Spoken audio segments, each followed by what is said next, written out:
तर युतीची घोषणा झालेली नसल्याने शिवसेनेमध्ये अस्वस्थता वाढलेली आहे। मनसे नेते बाळा नांदगावकर यांनी युतीचा निर्णय दोघे भाऊ घेतील असं सांगितलेलं आहे। उद्धव ठाकरेंनी देखील निवडणूक जाहीर होऊ द्या मग युतीचं पाहू असं सांगितलंय।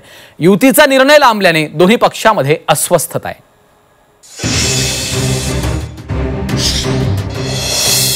ठाकरे एकत्र आले, युतीची घोषणा कधी?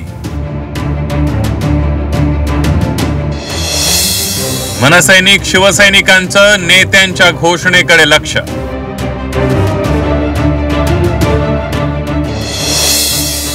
राजकीय युतीचा निर्णय लांबल्यानं अस्वस्थता।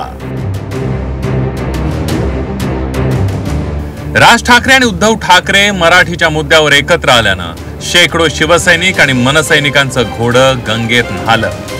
मराठीच्या मुद्द्यावर एकत्र आलेल्या ठाकरे बंधूंकडून राजकीय युतीची घोषणा होईल असं बहुतांश कार्यकर्त्यांना वाटलं होतं। तसं मात्र झालेलं नाहीये। मराठीच्या मेळाव्यानंतर मनसे अध्यक्ष राज ठाकरे मात्र युतीच्या विषयावर काहीच बोलायला तयार नाहीये। राज ठाकरेंच्या युतीवरच्या मौनामुळे आता मनसे नेत्यांमध्येही अस्वस्थता आहे। राज ठाकरेंचे हनुमान अशी ओळख असलेल्या बाळा नांदगावकरांनी युतीचा निर्णय त्या दोघांनी घ्यायचा असं सांगून आपली त्यामध्ये कोणतीच भूमिका नसल्याचं सांगितलंय।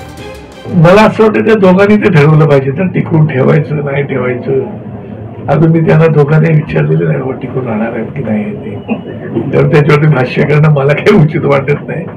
काय वरिष्ठांनी बोललेलं बरं असतं, ते मी कनिष्ठ कार्यकर्ता त्याच्यावर मी बोलणं काही उचित नाही। दुसरीकडे शिवसेना उद्धव बाळासाहेब ठाकरे पक्ष मात्र युतीसाठी अधीर झाल्याचं दिसतंय।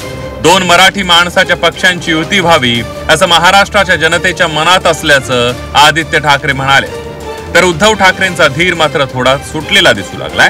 महापालिका निवडणुका जाहीर होऊ दे मग युतीचं बोलू असं म्हणत त्यांनी राज ठाकरेंना प्रत्यक्ष इशाराच दिला की आता आपण पाहतोय महाराष्ट्रात जे वातावरण आहे ते हे आहे की दोन्ही भावांनी एकत्र यावं। अर्थात त्याच्यात पुढे अजून चर्चा होईल, अजून काही बातचीत होईल, पण एक आहे नक्की सेंटिमेंट हे महाराष्ट्र हिताचं आहे आणि जे महाराष्ट्राच्या मनात असेल ते आम्ही करू।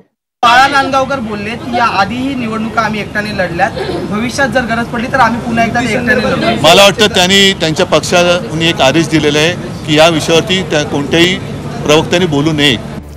युतीसाठी महापालिका निवडणुका जाहीर होण्याची वाट पाहण्याशिवाय उद्धव ठाकरेंकडे दुसरा मार्ग नाहीये। निवडणुका जाहीर झाल्यानंतर ठाकरे बंधूंची युती होईल याची खात्रीही संजय राऊत वगळता कुणीही आताच देताना दिसत नाही।